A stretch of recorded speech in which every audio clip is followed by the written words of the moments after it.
Morgan, and today I will be reading Chapter 31 of Mansfield Park by Jane Austen. Joni, no.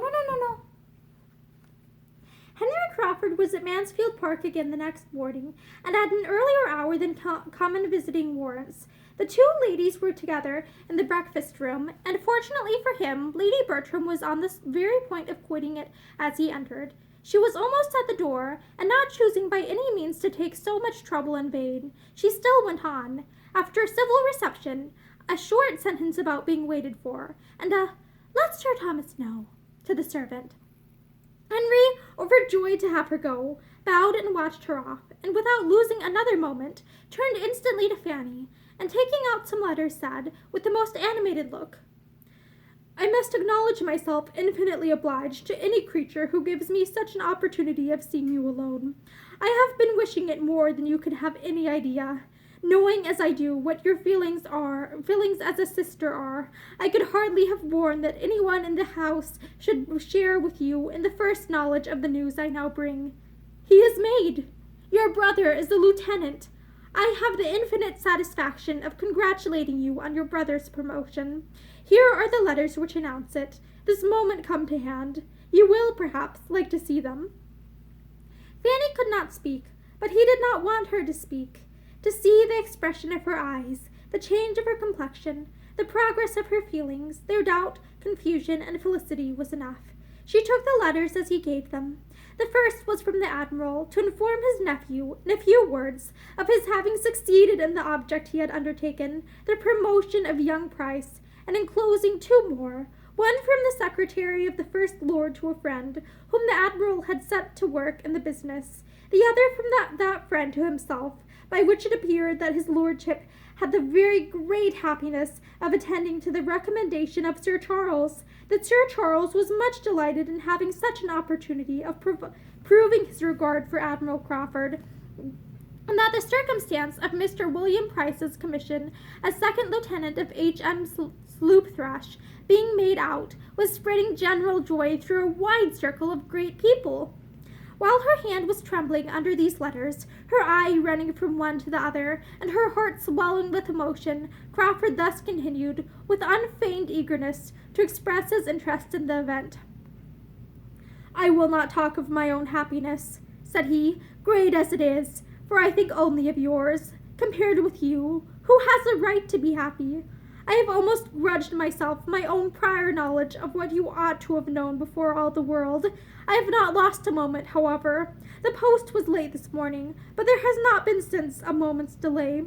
How impatient, how anxious, how wild I have been on the subject, I will not attempt to describe. How severely mortified, how cruelly disappointed, in not having it finished while I was in London. I was kept there from day to day in hope of it, for nothing less dear to me than such an object would have detained me half the time from Mansfield. But though my uncle entered into my wishes with all the warmth I could desire, and exerted himself immediately, there were difficulties from the absence of one friend, and the engagements of another, which at last I could no longer bear to stay the end of, and knowing in what good hands I left the cause, I came away on Monday, trusting that many posts would not pass before I should be followed by such very letters as these. My uncle, who is the very best man in the world, has exerted himself, as I knew he would after seeing your brother. He was delighted with him. I would not allow myself yesterday to say how delighted, or to repeat half that the Admiral said in his praise. I deferred it all, till his praise should be proved the praise of a friend, as this day does prove it. Now, I may say that even I could not require William Price to excite a greater interest, or be followed by warmer wishes and higher commendation, than were most voluntarily bestowed by my uncle, after the evening they passed together." Has this been all your doing, then?" cried Fanny. "Good heaven! How very, very kind! Have you really? Was it by your desire? I beg your pardon, but I am bewildered. Did Admiral Crawford apply? How was it? I am stupefied." Henry was most happy to make it more intelligible by beginning at an earlier stage, and explaining very particularly what he had done. His last journey to London had been undertaken with no other view than that of introducing her brother in Hill Street, and prevailing on the Admiral to exert whatever interest he might have for getting him on. This had been his business. He had communicated it to no creature. He had not breathed a syllable of it even to Mary. While uncertain of the issue, he could not have borne any participation of his feelings, but this had been his business, and he spoke with such a glow of what solicitude had been, and used such strong expressions, was so abounding in the deepest interest, and twofold motives, and views and wishes more than could be told, that Fanny could not have remained insensible of his drift, had she been able to attend. But her heart was so full, and her senses still so astonished, that she could listen but imperfectly even to what he told her of William, and saying only when he paused, "How kind! How very kind! Oh, Mr. Crawford, we are infinitely obliged to you. Dearest William!" She jumped up and moved in haste towards the door, crying out, "I will go to my uncle. My uncle ought to know it as soon as possible."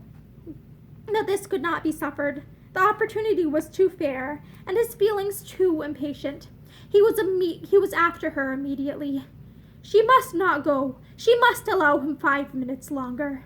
And he took her hand and led her back to her seat, and was in the middle of his further explanation before she had suspected for what she was detained.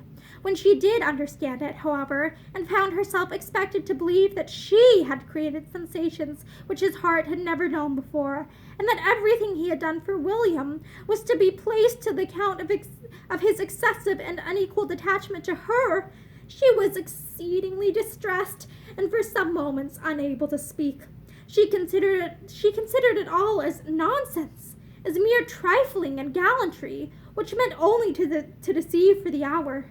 She could not but feel that it was treating her improperly and unworthily, and in such a way as she had not deserved.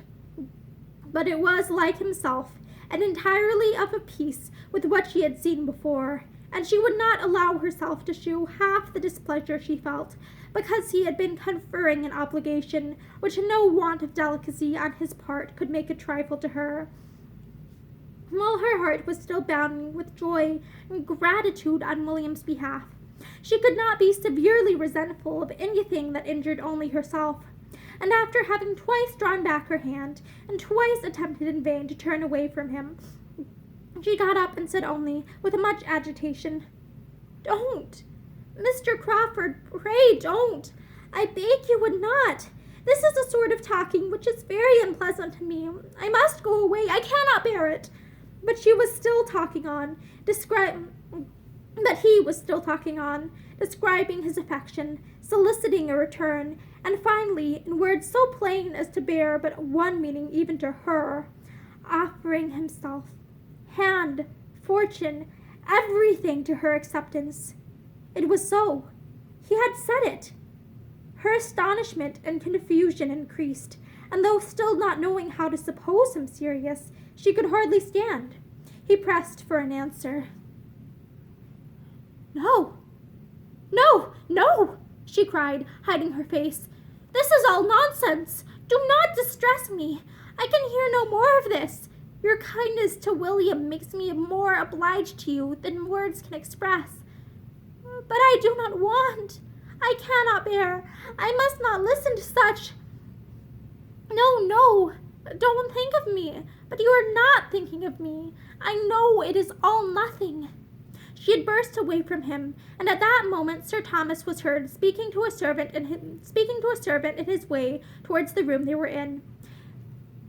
It was no time for further assurances or entreaty, though to part with her at a moment when her modesty alone seemed to his sanguine and preassured mind to stand in the way of the happiness he sought was a cruel necessity. She rushed out at an opposite door from the one her uncle was approaching, and was walking up and down the east room in the utmost confusion of contrary feelings, before Sir Thomas's politeness and apologies were over, or he had reached the beginning of the joyful intelligence which his visitor came to communicate. She was feeling, thinking, trembling about everything, agitated, happy, miserable, infinitely obliged, absolutely angry. It was all beyond belief. He was inexcusable, incomprehensible. But such were his habits that he could do nothing without a mixture of evil. He had previously made her the happiest of human beings, and now he had insulted. She knew not what to say, how to class, or how to regard it. She would not have him be serious, and yet what could excuse the use of such words and offers if they meant but to trifle? But William was a lieutenant. That was a fact beyond a doubt and without an alloy. She would think of it forever and forget all the rest. Mr. Crawford would certainly never address her so again. He must have seen how unwelcome it was to her, and in that case, how gratefully she could esteem him for his friendship to William. She would not stir farther from the east room than the head of the great staircase, till she had satisfied herself of Mr. Crawford's having left the house. But when convinced of his being gone, she was eager to go down and be with her uncle, and have all the happiness of his joy, as well as her own, and all the benefit of his information or his conjectures as to what would now be William's destination. Sir Thomas was as joyful as she could desire, and very kind and communicative. And she had so comfortable a talk with him about William as to make her feel as if nothing had occurred to vex her, till she found towards the close that Mr. Crawford was engaged to return and dine there that very day. This was a most unwelcome hearing, for though he might think nothing of what had passed, it would be quite distressing to her to see him again so soon. She tried to get the better of it, tried very hard as the dinner hour approached, to feel and appear as usual, but it was quite impossible for her not to look most shy and uncomfortable when their visitor entered the room. She could not have supposed it in the power of any concurrence of circumstances to give her so many painful sensations on the first day of hearing of William's promotion. Mr. Crawford was not only in the room, he was soon close to her. He had a note to deliver from his sister. Fanny could not look at him, but there was no consciousness of past folly in his voice. She opened her note immediately, glad to have anything to do, and happy as she read it to feel that the fidgetings of her Aunt Norris, who was also to dine there, screened her a little from view. My dear Fanny, for so I may now always call you, to the infinite relief of a tongue that has been stumbling at Miss Price for at least the last 6 weeks, I cannot let my brother go without sending you a few lines of general congratulation and giving my most joyful consent and approval. Go on, my dear Fanny, and without fear. There can be no difficulties worth naming.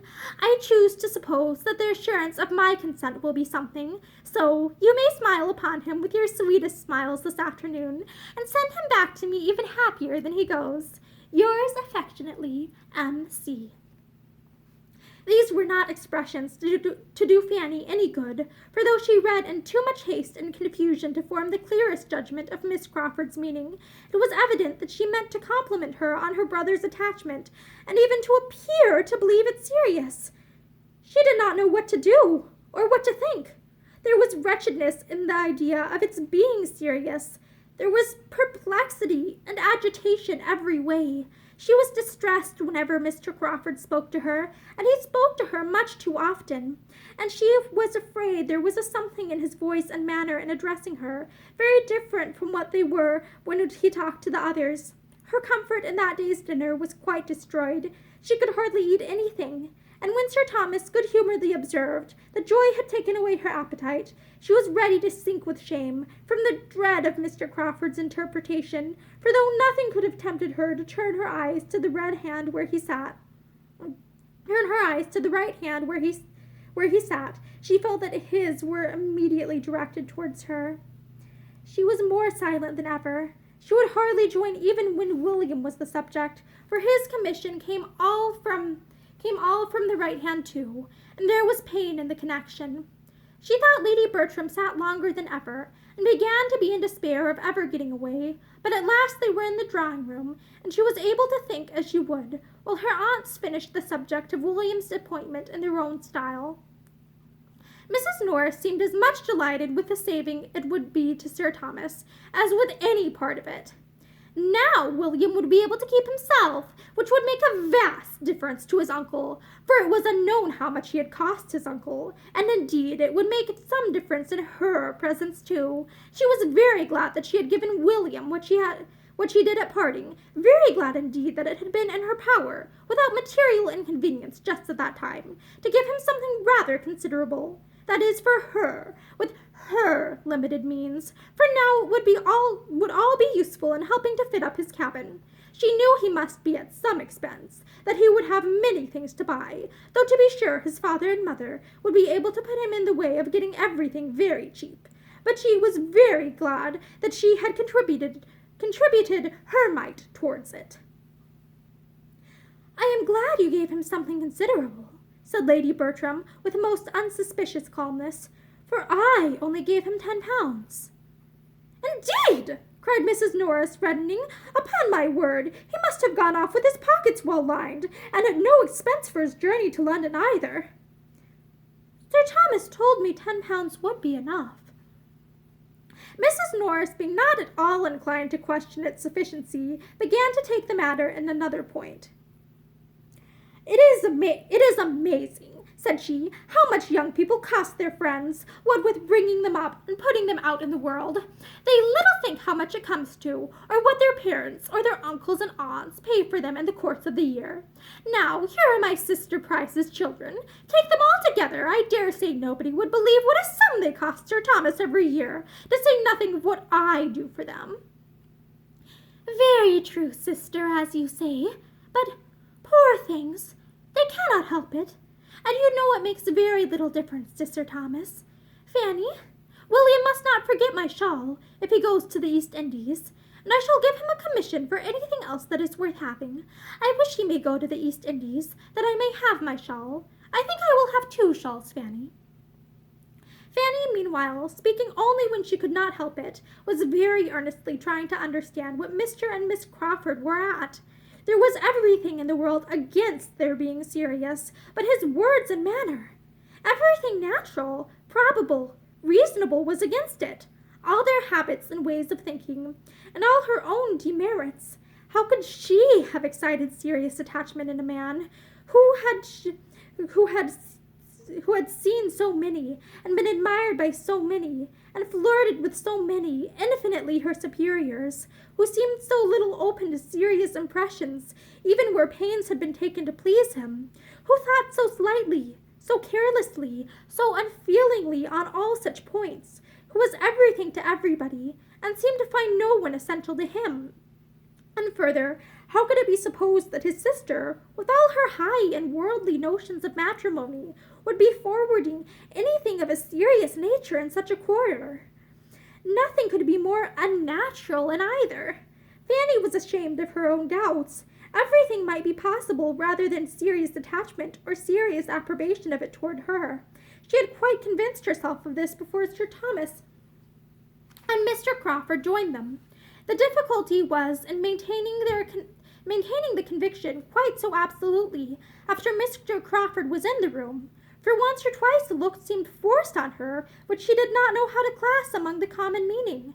In any other man, at least, she would have said that it meant something very earnest, very pointed, but she still tried to believe it no more than what he might often have expressed towards her cousins and 50 other women. She thought he was wishing to speak to her, unheard by the rest. She fancied he was trying for it the whole evening at intervals, whenever Sir Thomas was out of the room, or at all engaged with Mrs. Norris, and she carefully refused him at every opportunity. At last to Fanny's nervousness, though not remarkably late, he began to talk of going away, but the comfort of the sound was impaired by his turning to her the next moment and saying, "Have you nothing to send to Mary? No answer to her note? She will be disappointed if she receives nothing from you. Pray write to her, if it be only a line." "Oh, yes, certainly," cried Fanny, rising in haste, the haste of embarrassment and of wanting to get away. "I will write directly." She went accordingly to the table, where she was in the habit of writing for her aunt, and prepared her materials without knowing what in the world to say. She had read Miss Crawford's note only once, and having replied to anything so imperfectly understood was most distressing. Quite unpractised in such sort of note-writing, had there been time for scruples and fears as to style, she would have felt them in abundance. But something must be instantly written, and with only one decided feeling, that of wishing not to appear to think anything really intended, she wrote thus, in great trembling both of spirits in hand. I am very much obliged to you, my dear Miss Crawford, for your kind congratulations, as far as they relate to my dearest William. The rest of your note I know means nothing, but I am so unequal to anything of the sort that I hope you will excuse my begging you to take no further notice. I have seen too much of Mr. Crawford not to understand his manners. If he understood me as well, he would, I dare say, behave differently. I do not know what I write, but it would be a great favor of you never to mention the subject again. With thanks for the honor of your note, I remain, dear Miss Crawford, etc., etc. The conclusion was scarcely intelligible from increasing fright, for she found that Mr. Crawford, under pretence of receiving the note, was coming towards her. You cannot think I mean to hurry you, said he in an under voice, perceiving the amazing trepidation with which she made up the note. You cannot think I have any such object. Do not hurry yourself, I entreat. Oh, I thank you. I have quite done, just done. It will be ready in a moment. I am very much obliged to you, if you will be so good as to give that to Miss Crawford. The note was held out, and must be taken, and as she instantly and with averted eyes walked towards the fireplace, where sat the others, he had nothing to do but to go in good earnest. Fanny thought she had never known a day of greater agitation, both of pain and pleasure, but happily the pleasure was not of a sort to die with the day, for every day would restore the knowledge of William's advancement, whereas the pain she hoped would return no more. She had no doubt that her note must appear excessively ill-written, that the language would disgrace a child, for her distress had allowed no arrangement, but at least it would assure them both of her being neither imposed on nor gratified by Mr. Crawford's intentions. And that is the end of chapter 31. Thank you, and have a great day.